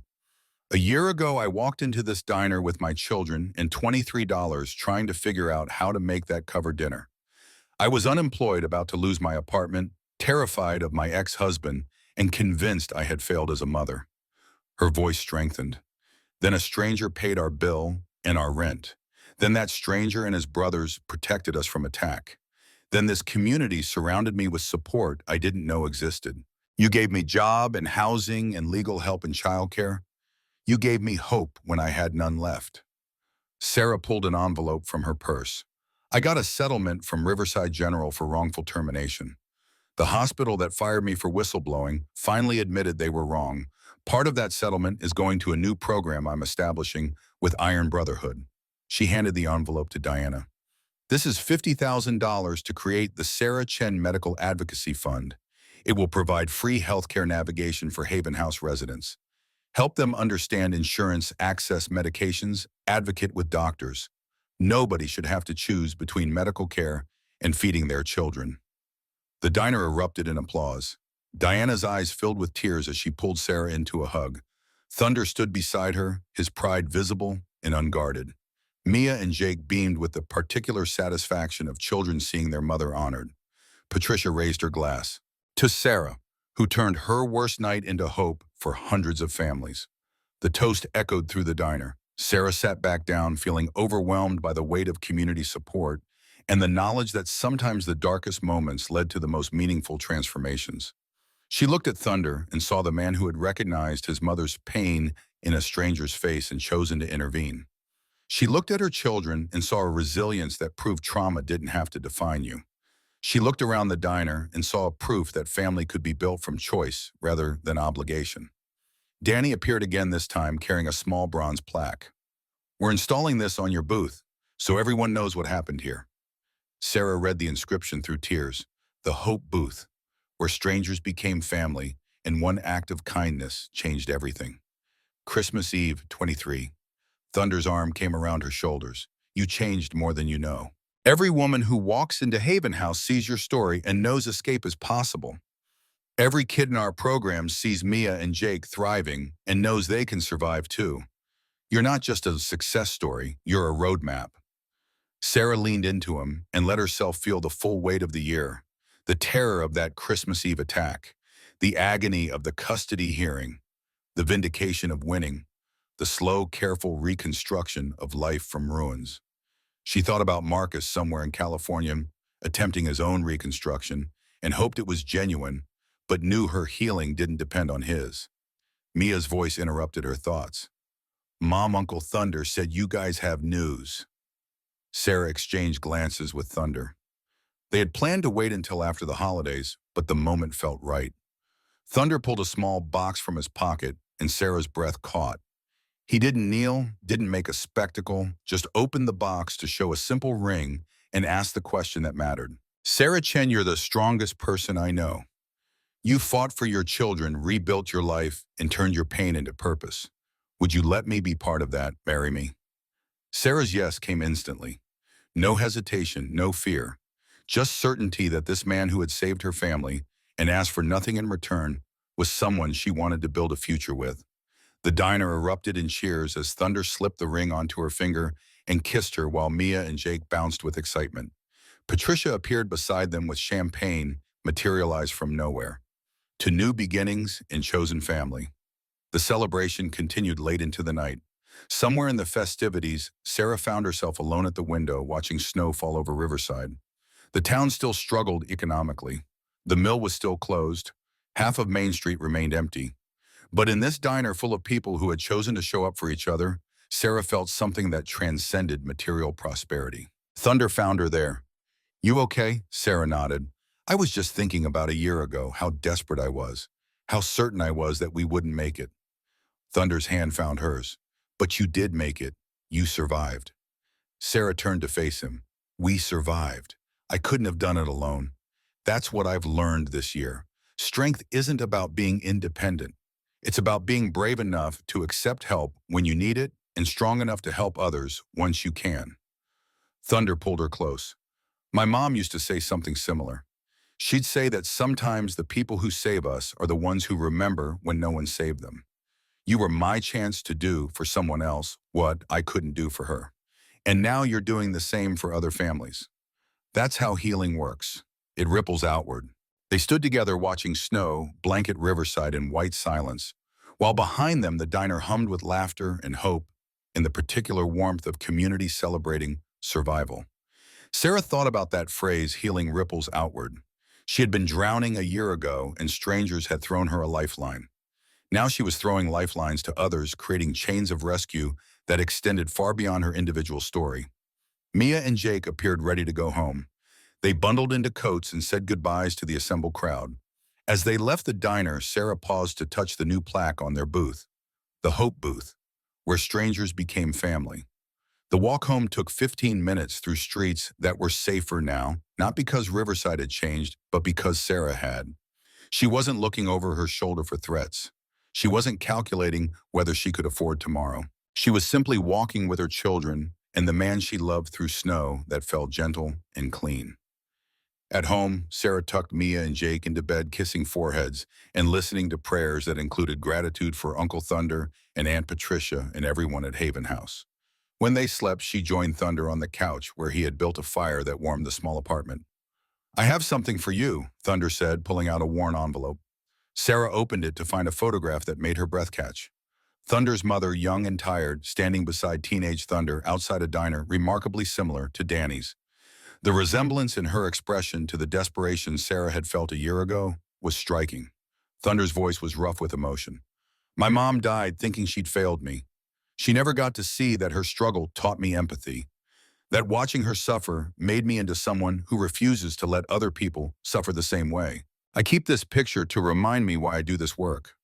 Sarah studied the photo, seeing the invisible thread connecting Thunder's past to her present, to the futures of countless women yet to walk through Haven House doors.